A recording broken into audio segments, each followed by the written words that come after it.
আসসালামু আলাইকুম প্রিয় শিক্ষার্থী বন্ধুরা, আশা করি সবাই ভালো আছো। আমি সমাকলনের মধ্যে এই পর্বের মধ্যে অর্থনীতির সমাকলনের ব্যবহার দেখাবো। আমি গুরুত্বপূর্ণ দুটি অঙ্ক রাখছি, যে প্রান্তিক ব্যয় অপেক্ষক দেওয়া আছে, ওই প্রান্তিক ব্যয় অপেক্ষক থেকে আমরা মূল ব্যয় অপেক্ষক বের করব। আবার প্রান্তিক ব্যয় অপেক্ষক দেওয়া আছে, তোমাকে গড় ব্যয় অপেক্ষক বের করতে হবে। তো সমাকলনের সাহায্যে কিন্তু আমরা সকল প্রান্তিক থেকে মোট বের করে থাকি। যত প্রান্তিক আছে, যেমন প্রান্তিক আয় থেকে আমি মোট আয় অপেক্ষক বের করে থাকি, প্রান্তিক ব্যয় থেকে মোট ব্যয় বের করে থাকি, প্রান্তিক সঞ্চয় অপেক্ষক থেকে মোট সঞ্চয় অপেক্ষক বের করে থাকি, প্রান্তিক ভোগ অপেক্ষক থেকে মোট ভোগ অপেক্ষক বের করে থাকি। অর্থাৎ প্রান্তিক থেকে মোট বের করা প্রক্রিয়া হচ্ছে সমাকলন। অর্থনীতিতে আমরা সমাকলনের মাধ্যমে সকল মোট অপেক্ষক বের করে থাকি। আচ্ছা, তো আমরা শুরু করি।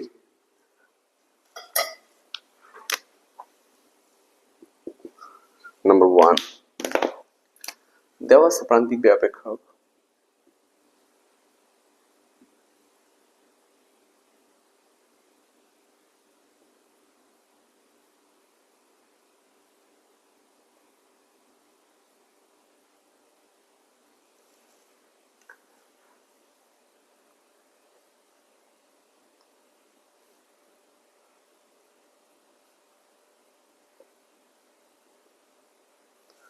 দেওয়া আছে প্রান্তিক ব্যয় অপেক্ষক m=a/√x + b। আচ্ছা, যদি উৎপাদন শূন্য হয় তবে খরচ শূন্য হয়, এটা হচ্ছে কন্ডিশন। হ্যাঁ, উৎপাদন শূন্য হলে খরচ শূন্য হয়, এটা কন্ডিশন। তো মোট খরচ অপেক্ষক বের করতে হবে আমাদের, মোট খরচ অপেক্ষক। তো সকল প্রান্তিক থেকে আমরা মোট পেয়ে থাকি, তো প্রান্তিককে সমাকলন করলে আমরা মোট খরচ পেয়ে যাব। তো লিখবো যতএব মোট খরচ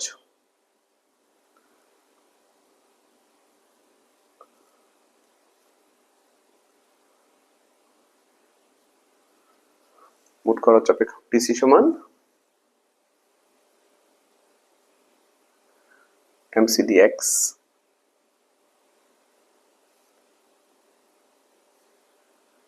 ax plus b dx। সমাকলন চিহ্ন এই হচ্ছে বড় এস, ডিএক্স মিলে হচ্ছে সমাকলন চিহ্ন। তো এখানে যে কাজটা হচ্ছে, এগুলো পড়ছে তোমার জ্যাটের নিয়মে পড়ছে, আমরা কাজ করতে পারি যে এখানে করার দরকার, আমি এখানে লিখতে পারি যে ধরি তোমরা সমাকলনের একটা কথা বলে রাখি, জানো সমাকলন দুই প্রকার, নির্দিষ্ট আর অনির্দিষ্ট। যদি সমাকলন মানে সীমা দেওয়া থাকে, এই সমাকলনকে বলা হবে সমাকলনের চলকের মানে সীমা দেওয়া থাকে, যে সমাকলনের চলকের মানে সীমা দেওয়া থাকে তাদেরকে বলা হয় নির্দিষ্ট সমাকলন। যেমন নির্দিষ্ট সুনির্দিষ্ট এরকম সীমা দেওয়া যদি থাকে, এটা হবে নির্দিষ্ট বা সুনির্দিষ্ট সমাকলন। আর যদি মানে এরকম সীমা দেওয়া না থাকে, এগুলো বলা হবে অনির্দিষ্ট সমাকলন। আমাদের এখানে যে দুটো অঙ্ক রাখছি এগুলো হচ্ছে অনির্দিষ্ট সমাকলন। তো অনির্দিষ্ট সমাকলন, যেহেতু অনির্দিষ্ট সমাকলনের ক্ষেত্রে সমাকলন শেষে একটা স্থির পদ যুক্ত করতে হয়, সেটা সি কে লগ এ লগ সি লগ কে, এগুলো যে কোনো একটা আমরা যোগ করে থাকি। আচ্ছা, আর একটা বিষয় হচ্ছে যে সমাকলন অনেকগুলো পদ্ধতির মধ্যে একটা গুরুত্বপূর্ণ পদ্ধতি হচ্ছে, একটা অপরিহার্য পদ্ধতি হচ্ছে, একটা কার্যকরী পদ্ধতি হচ্ছে তোমার প্রতিস্থাপন পদ্ধতি। কি বলছি? প্রতিস্থাপন পদ্ধতি। প্রতিস্থাপন পদ্ধতিটা হচ্ছে যে অঙ্কে প্রদত্ত চলকের পরিবর্তে, যেমন এখানে প্রদত্ত চলক আছে এক্স, প্রদত্ত চলকের পরিবর্তে নতুন কোন চলক ব্যবহারের মাধ্যমে সমাকলন করা হলে তাকে বলা হয় সমাকলনের প্রতিস্থাপন পদ্ধতি। কি বললাম? প্রদত্ত চলকের পরিবর্তে নতুন কোন চলক ব্যবহারের মাধ্যমে সমাধান করলে এটাকে বলা হয় তোমার প্রতিস্থাপন পদ্ধতিতে সমাকলন। তো আর প্রতিস্থাপন পদ্ধতিতে সমাকলনের নিয়মটা হচ্ছে কখন সেটা প্রয়োগ করি আমরা, সেটা হচ্ছে যেমন ধরো একটা x³ + 3, এখানে দুইটা রাশি গুণাকার আছে, ভিতরে যে রাশিটা আছে তার পাওয়ার হচ্ছে 3 আর বাইরে হচ্ছে পাওয়ার 2, ব্যবধান 1। এরকম ব্যবধান যদি 1 থাকে ছোট বড়, এই বড় অংশটাকে বলবো আমরা নতুন চলক ধরবো, নতুন চলক হিসেবে আমরা জেড ধরে থাকি সাধারণত। এই কারণে আমি মূলত প্রতিস্থাপন পদ্ধতিকে জেটের নিয়ম বলে থাকি, প্রতিস্থাপন পদ্ধতিকে মূলত কি জেটের নিয়ম বলে থাকি। তাহলে অবশ্যই এগুলো করার আগে তোমাকে সাধারণ সমাকলন গুলো শিখিয়ে পরে এগুলো করা উচিত। আবার দেখো যেমন এক্স, এখানে x² + 2, এখানে দুইটা এক্স, এখানে একটা এক্স, ব্যবধান কিন্তু এক, যেটা নেমে পড়ছে। অর্থাৎ ডিফারেন্সিয়েশন করলে এক্স এর যে রূপটা হবে এই রূপটা এই রূপ হবে। যেমন x³ অন্তর্গত হচ্ছে 3x², এই যে x² এখানে x², এই হচ্ছে বিষয়টা। ভাগের নিয়মে যদি থাকে, যেমন ধরো এখানে x ভাগ আকারে যদি থাকে, এখানে দুইটা এক্স, এখানে একটা এক্স, ব্যবধান কিন্তু এক, ঠিক আছে? এখানে x + 2, এখানে 1, এখানে একটা এক্স, এখানে এক্স নাই, ব্যবধান কিন্তু এক। তো এই হচ্ছে বিষয়টা, এরকম থাকলে সেটা জেন্ডার নিয়মে পড়ে। ঠিক একই ভাবে তুমি এখন তাকায় দেখো, এখানে একটা এক্স আছে, উপর এক্স নাই, তার মানে ব্যবধান এক্স। সো এটা আমরা প্রতিস্থাপন পদ্ধতি বা জেন্ডার নিয়মে বলতে পারি। তোমরা শুরু করি, লেখো যে যেটা আসলে যেটা নিয়ম না, নিয়মটা হচ্ছে প্রতিস্থাপন পদ্ধতি, আর আমি যেটা করি বিধায় আমি প্রতিস্থাপন পদ্ধতিকে বলি যেটার নিয়ম। এই হচ্ছে বিষয়। ধরি এক্স প্লাস বি সমান জেড, বা এক্স এর অংশে তোমার এক্স এর সাপেক্ষে অন্তর্গ্রহণ করে ফেলবা। তো এক্স এর সাপেক্ষে যদি অন্তর্গ্রহণ করো, এক্স এর সাপেক্ষে এক্স এর অন্তর্গ্রহণ 1 থাকে যদি a, b এর অন্তর্গ্রহণ 0, তো এক্স এর অংশে dx, জেড এর সাপেক্ষে জেড এর অন্তর্গ্রহণ 1 থাকে শুধু dz। ঠিক আছে? আর এটা মূলত কাহিনীটা হচ্ছে এরকম। আচ্ছা, কোন ধ্রুবক থাকে, ধ্রুবক ডানে চলে যাবে, এখন ধ্রুবক আছে a, ডানে চলে যাবে, বা গুণাকার আছে ভাগাকারে যাবে। ঠিক আছে? ধরি এক্স প্লাস বি সমান জেড, তাহলে যদি আমি অন্তর্গ্রহণ করি এক্স অন্তর্গ্রহণ 1 থাকে শুধু a, এক্স অংশে dx, জেড অংশে dz, এটা গুণাকার আছে অভ্যাস গেলে ভাগাকারে যাবে। ওকে, এটা মূলত আমরা এইভাবে করে থাকি যে এক্স প্লাস বি সমান জেড, বা জেড সমান এক্স প্লাস বি, অতএব dz বাই dx সমান d by dx x plus b, এখন শুধু a, বা dz বাই dx, যদি আর গুণ করি dx সমান dz, dx এর সাথে a আছে, a dx আর গুণ করলাম a dx dz, তাহলে অতএব a সমান dx সমান 1 বাই a dz। এইভাবে আসলে হয়, বুঝছো? তো আমরা এত লাইন লিখবো না, জাস্ট শর্টকাট নিয়মটা হচ্ছে x এর অংশ তুমি x এর সাপেক্ষে অন্তর্গ্রহণ করে দিবা। তো x এর সাপেক্ষে x অন্তর্গ্রহণ 1 করলে থাকে x এর সাপেক্ষে x অন্তর্গ্রহণ 1 থাকে শুধু a, x অংশে dx, যেটা অংশে dz। তাহলে dx এর টার্ম এটা গুণাকার আছে, ডান পাশে ভাগাকারে যাবে। হ্যাঁ, ওকে। এরপরে যাও, অতএব এবার মান বসাবো, অতএব টিসি, এটুকু লিখে নিবে। হ্যাঁ, এটা লিখে দিই, অতএব টিসি। তো প্রথম কাজ হচ্ছে জেড বসানো। প্রথম কাজ কি? কোন ধ্রুবক থাকলে বাইরে রাখা, সরি, প্রথম কাজ হচ্ছে কোন ধ্রুবক থাকলে বাইরে রাখা। দেখো এখানে ধ্রুবক আছে কিন্তু এ, ধ্রুবক থাকলে প্রথম কাজ বাইরে রাখা, এই আমি এটা বাইরে রাখবো। এরপরে সমকোণ চিহ্ন দিয়ে জেড বসানো হচ্ছে প্রথম কাজ। প্রথমে জেডটা, প্রথমে যে কাজটা করবো সেটা হচ্ছে ধ্রুবক, সেটা আমি সমকোণ চিহ্ন বাইরে রাখবো। ধ্রুবক আছে কি এ, আমি সমকোণ চিহ্ন বাইরে রাখলাম। এরপরে 1/3 জেড বসিয়ে দিবা। তো জেড, যেটা পাওয়ার রুট আছে রুট দিব, আর যেটা বাদ থাকবে সেটা আমার জন্য রেডি থাকবে। আছে বাদ আছে dx, আমি কিন্তু a বসালাম, এখানে z বসাই দিয়েছে, বাদ দিয়েছে dx। dx এর মানে হচ্ছে 1/a dz, 1/a dz। এখন a ইনটু 1/a, আর z, রুট z মানে যেটা ধরো হাফ, হাফ উপরে গেলে যে হবে যেটার উপর কি মাইনাস হাফ dz। খেয়াল করো, a ইনটু 1/a সমকোণ চিহ্ন দেব, রুট z, z মানে হচ্ছে হাফ, এই হাফ উপরে গেলে সেটা হবে কি মাইনাস হাফ। ঠিক আছে? জেড মানে কি রুট জেড মানে হচ্ছে যেটা ধর হাফ, হাফ উপরে গেলে আমরা জানি মাইনাসের হাফ হয়ে যাবে। হরলব চলো, হরলব চেঞ্জ করার ক্ষেত্রে একটা নিয়ম মেনটেন করতে হয়, চলকে পাওয়ারের চিহ্ন পরিবর্তন হয়, প্লাস থেকে মাইনাস হয়, মাইনাস থেকে প্লাস হয়। যেমন 1/√z, এটা মানে হচ্ছে 1/z to the power half, এই হাফ করে গেলে সেটা হবে মাইনাস হাফ। তাহলে এই কাটা, তো এই হাফের সাথে আমি এক যোগ করবো, মাইনাসের হাফ প্লাসের 1, মাইনাসের হাফ প্লাসের 1, আর প্লাস আকারে যেহেতু অনির্দিষ্ট সমাকলন একটা স্থির পদ যোগ করবো, স্থির পদ যোগ করবো, আমি স্থির পদ হিসেবে কে যোগ করলাম, সমান যেটা হাফের সাথে এক যোগ করলে সেটা মাইনাসের হাফের সাথে এক যোগ করলে প্লাসের হাফ, এইখানে হবে আবার প্লাসের হাফ। কে, ঠিক আছে? এরপরে দেখো, সমান এই টু হরলবাকে যদি গুণ করি, এই টু উপরে চলে যাবে, তাহলে এই টু উপরে যাবে, আর হচ্ছে এখানে রুট জেডটা ধর হাফ মানে হচ্ছে root z, root z plus এর কে। ঠিক আছে? হরলব যদি গুণ করি, এই টু উপরে চলে যাবে, ওয়ানটা নিচে যাবে, টু উপরে দিলাম, আর যেটা উপর আসেই জেড হাফ মানে রুট জেড, টু রুট যেটার মান হচ্ছে এক্স প্লাস বি প্লাস এর কে। ব্যাস, এটা হচ্ছে তোমার টিসি। তো এটা আমি কি পাইছি? টিসি পাইছি। ওই যে টিসি, টিসি মানে আমি এই পর্যন্ত পাইলাম টিসি। তো কথা হচ্ছে যে এই সমগ্রের প্রয়োগের ক্ষেত্রে, অর্থনীতি সমগ্রের প্রয়োগের ক্ষেত্রে এখানে যে স্থির পদ আছে, এই স্থির পদ কোনো অঙ্কে রাখা যাবে না। তুমি যত অঙ্ক করো, সেটা মোটাই হোক, মোট ব্যয় হোক, সঞ্চয় অপেক্ষক হোক, ভোগ অপেক্ষক হোক, এখানে স্থির পদ রাখা যাবে না। এই স্থির পদ বাদ করে দিতে হবে। এই স্থির পদ বাদ করে আমি একটা সাংখ্যিক মান নিয়ে আসবো। এখন স্থির পদ বাদ করতে গেলে মানে স্থির পদ বা এই ক্যাটা বাদ করতে হবে, এর জন্য অন্য একটা মান নিয়ে আসবো। সেটা ধ্রুবক হতে পারে, পরাবৃত্ত হতে পারে, যে কোনো সংখ্যা হতে পারে। এই কে বাদ করার জন্য কিছু কন্ডিশন অনেক সময় দেওয়া থাকে, অনেক সময় দেওয়া থাকে না। আমাদের এখানে দেওয়া আছে, যদি উৎপাদন শূন্য হয় তবে খরচ শূন্য হয়, তারা বলে দিছে। তার মানে কন্ডিশন আমাদের দেওয়া আছে, তাহলে সহজ হয়েছে। আমরা লিখে দিব যে উৎপাদন এক্স, হ্যাঁ উৎপাদনকে এক্স দ্বারা প্রকাশ করছে এখানে। যদি উৎপাদন এক্স সমান 0 হলে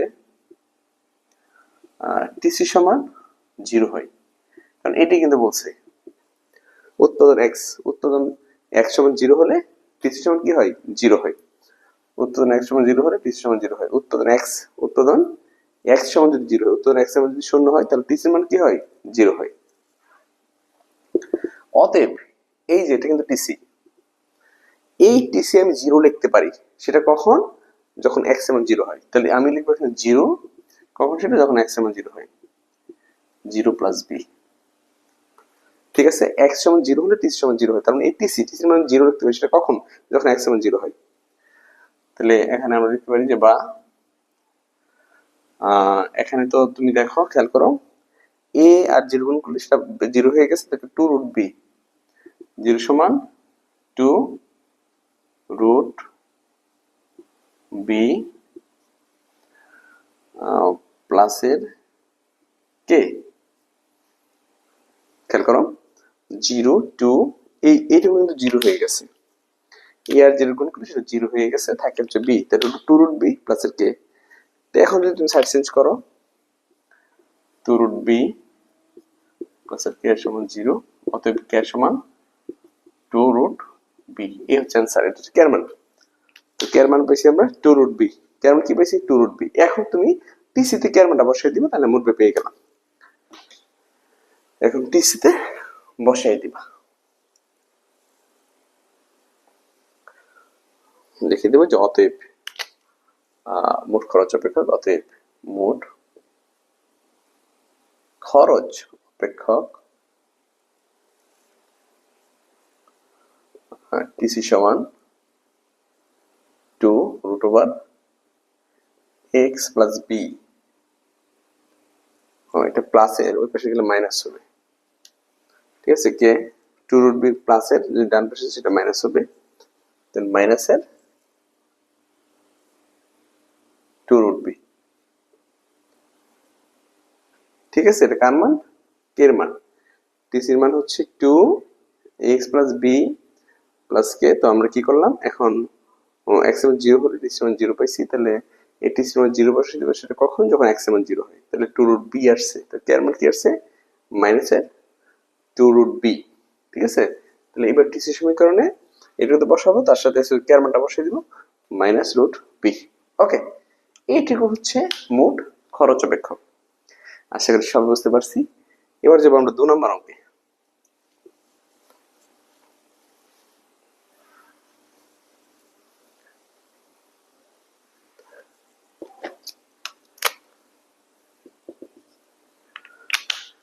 দেওয়া আছে প্রান্তিক ব্যয় অপেক্ষক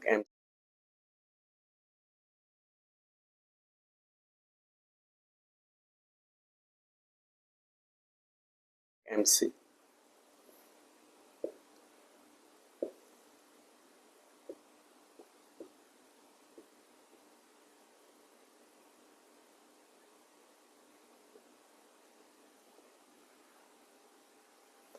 প্রান্তিক ব্যয় অপেক্ষক এমসি সমান এ প্লাস 2bx, এটুকু দেওয়া আছে। তো প্রান্তিক ব্যয় অপেক্ষক দেওয়া আছে, আমাদেরকে বলছে প্রমাণ করতে যে এসি সমান এ প্লাস বিএক্স মাইনাসের A plus 1 by B X. AC AC AC বের করতে হবে, এসির মান এটা দেখাতে হবে। তো এসি এসি বের করতে তোমার টিসি লাগে, টিসি ছাড়া এসি পাওয়া যাবে না। তো শুরুতে আমার টিসি বের করতে হবে, কারণ প্রান্তিক ব্যয় থেকে গড় ব্যয় বের করা সরাসরি কোনো ফর্মুলা নাই। প্রান্তিক ব্যয় থেকে খেয়াল করো, যেমন এমসি থেকে এসি বের করার সরাসরি কোনো সূত্র নেই। তো এমসি থেকে তোমাকে আগে বের করতে হবে টিসি, তারপর যেতে হবে এসি। আবার এসি থেকে এমসি বের করার কোনো সূত্র নেই। তো এসি থেকে আগে বের করতে হবে টিসি, তারপর যেতে হবে কোথায়, এমসিতে। টিসি হয়ে যেতে হবে। এমসি থেকে এসিতে গেলে তোমাকে আগে টিসি হয়ে পরে এসি বের করতে হবে, এসি থেকে এমসিতে আসলেও টিসি হয়ে পরে এমসিতে আসতে হবে। ওকে, তাহলে প্রান্তিক ব্যয় এমসি দেওয়া আছে, তো আমরা আমাদেরকে বের করতে বলছি এসি, এই প্রমাণটা দেখাতে হবে, এসি মানে এটুকু দেখাতে হবে। তো এসি বের করতে গেলে আগে তোমাকে টিসি বের করতে হবে। ওকে, তো লিখবো যে অতএব মোট ব্যয় অপেক্ষক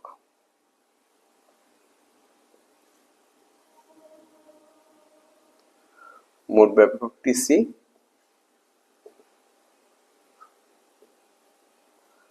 এমসি ডিএক্স। মোট ব্যয় অপেক্ষক টিসি সমান হচ্ছে এমসি ডিএক্স। এমসি এমসি মানে কি, এ প্লাস 2bx dx। এমসি মান, এমসি কে সমাকলন করলে মোট পাওয়া যাবে। সকল প্রান্তিককে সমাকলনের মাধ্যমে আমরা মোট বের করে থাকি। তাহলে এমসি কে সমাকলন করলে টিসি পাবো, এমআর কে সমাকলন করলে টিআর পাবো, এমপিএস কে সমাকলন করলে শুধু এস পাবো, সঞ্চয় পাবো, এমপিসি কে সমাকলন করলে শুধু সি পাবো, ভোগ অপেক্ষক যেটা। তাহলে সমাকলন করতেছি আমরা, সমাকলন চিহ্ন দিলাম। এর সমাকলন হচ্ছে এক্স, এর যেহেতু স্থির পদ, আর স্থির পদের সমাকলন হচ্ছে স্থির পদের সাথে একটা চলক চলে আসবে, একটা চলক হচ্ছে এক্স, তাহলে এর সাথে চলক চলে আসবে, সেটা হবে এক্স প্লাস 2b, এইটুকু স্থির পদ, এক্স এর সমাকলন হচ্ছে এক্স স্কয়ার বাই 2, আর প্লাস এর আমরা একটা স্থির পদ হিসাবে কে যোগ করব। সমাকলন এমসি, এমসির মান হচ্ছে a প্লাস 2bx dx, স্থির পদ যোগ করব, তাহলে এর সাথে স্থির পদ হচ্ছে x, তাহলে ax প্লাস 2b, x এর সমাকলন হচ্ছে x square by 2 plus k, ax plus এই 2 এ 2 যদি কাটি তাহলে থাকে bx স্কয়ার প্লাস k। ঠিক আছে, আমরা যদি সমাকলন দুই ধরনের হয়ে থাকে, নির্দিষ্ট সমাকলন আর কিছু অনির্দিষ্ট সমাকলন। যখন চলকের মানে সীমা দেওয়া থাকে এগুলোকে বলা হবে নির্দিষ্ট সমাকলন, আর যদি সীমা দেওয়া না থাকে সেগুলোকে অনির্দিষ্ট সমাকলন বলা হয়। এখানে হচ্ছে এই মানটা হচ্ছে অনির্দিষ্ট সমাকলন। তো আর অনির্দিষ্ট সমাকলনের সমাকলন চিহ্ন যেখান থেকে উঠে যাবে সেখানে একটা স্থির পদ যোগ করবো আমরা, অজ্ঞাত স্থির পদ, সেটা এ হতে পারে, কে হতে পারে, সি হতে পারে, প্রত্যেকটার সাথে লগও থাকতে পারে। তো আমরা যদি ব্যয় প্রয়োগ করতেছি, আমি সি বসালাম, কি বসালাম এখানে, কে বসালাম। ওকে, এখন এই যে স্থির পদ প্রত্যেকটা অর্থনীতি প্রয়োগের ক্ষেত্রে, অর্থনীতির সমাকলন যখন প্রয়োগ ঘটাবা, এখানে স্থির পদকে এটা রাখা যাবে না, কখনোই রাখা যাবে না, এই কে এর মান বের করে দিতে হবে। এই কে এর মান বের করতে গেলে কিছু কন্ডিশন তোমার দিয়ে দিবে, তারা কন্ডিশন দিতেও পারে, নাও দিতে পারে, দিয়ে দিলে তো ভালো। যেমন এখানে দিয়ে দিছে যে এক্স সমান 1/c উৎপন্ন স্তরে মোট বাই শূন্য, এইটুকু কন্ডিশন দিয়ে দিছে তারা। হ্যাঁ, তো এই কন্ডিশনের সাহায্যে আমরা কে এর মান বের করতে পারবো। কি লিখবো এখন, যে এক্স সমান 1/b হলে টিসি সমান 0 হয়, এটা কিন্তু দিয়ে দিছে। যে এক্ষেত্রে এক সমান লিখে দিতে পারো, যে এক্ষেত্রে এক সমান 1/b হলে টিসি সমান 0 হয়, এক্ষেত্রে এক সমান 1/b হলে টিসি সমান 0 হয়। অতএব এক্ষেত্রে এক সমান 1/b হলে টিসি সমান 0 হয়। অতএব এক্স এর মান যদি 1/b হয় তাহলে টিসি সমান 0 হয়। তাহলে এই যে টিসি, এই টিসির মান আমি এখন 0 বসাই দিতে পারি। সেটা কখন, যখন এক্স এর মান 1/b, অর্থাৎ টিসি সমান তুমি তখনই 0 বসাতে পারো, টিসি সমান তুমি তখনই 0 বসাতে পারো যখন এক্স এর মান 1/b। তাহলে আমরা যে কাজটা করবো এখন, টিসির মান 0 বসাই দেবো, 0 বসালাম 0, আর এক্স এর মান 1/b, সব b বসাবো, 1/b প্লাস k। ঠিক আছে, টিসি মান কি বসালাম, 0, তো 0, এক্স এর মান 1/b b বসাবো, তাহলে a into 1/b plus b into 1/b square plus k। এখন যদি আমি সাইড চেঞ্জ করি, তাহলে a/b প্লাস এখানে যেটা হবে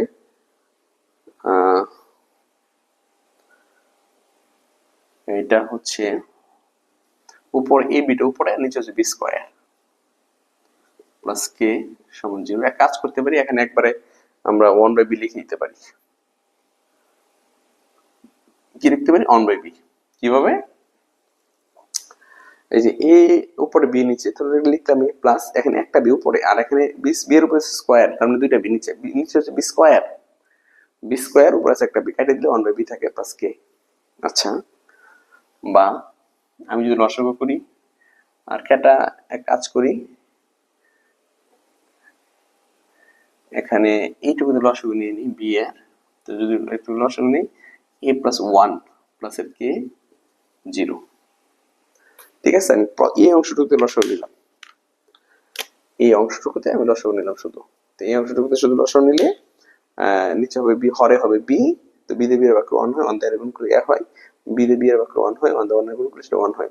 তো বি যদি লসাগু নেই, বি উপরে হয় এ প্লাস 1 আর হচ্ছে কে।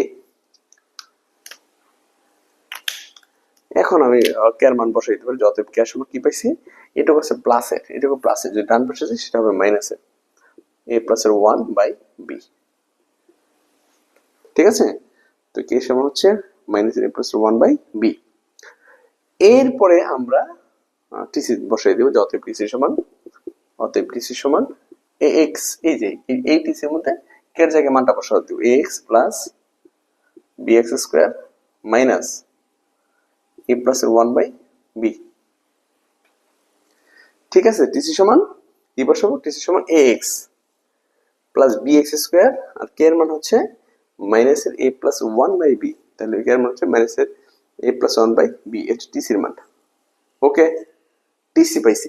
তো আমাকে কিন্তু এখন টিসি বলা নাই, বলছে এসি বের করার জন্য। টিসি বের করছে আমাদের স্বার্থে, কারণ টিসি ছাড়া আমরা এসি বের করতে পারি না। এবার তুমি এসি বের করে দাও, তাহলে প্রমাণ হয়ে যাবে। অতএব, অতএব এসি, এসি সূত্র আমরা জানি টিসি বাই এক্স, এ হচ্ছে এসি সূত্র, TC by x, TC by x হচ্ছে এসি এর সূত্র। তাহলে তুমি এখন টিসির মান বসাবা, টিসির মান হচ্ছে A X plus B X square minus a plus 1/b, this is x। এখন এই x টা প্রত্যেকটা অংশের সাথে আছে, তো অংশের যদি থাকে x এর নিচে অবশ্যই x আছে, bx স্কয়ারের নিচে x আছে, a plus 1/b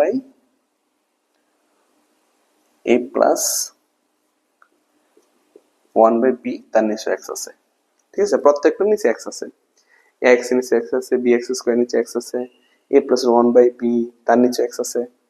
এখানে x x কাটলে থাকে a, এখানে x x কাটলে থাকে bx। খেয়াল করো, x x কাটলে দিছে রয়েছে শুধু a, এখন দুইটা x, এখানে একটা x কাটলে দিতে থাকে একটা x, bx মাইনাস, এখন হরলব যদি গুণ করি তাহলে a প্লাস এর অন্ত উপরে হবেই, আর এই b এর সাথে x এর গুণ করা যাবে bx।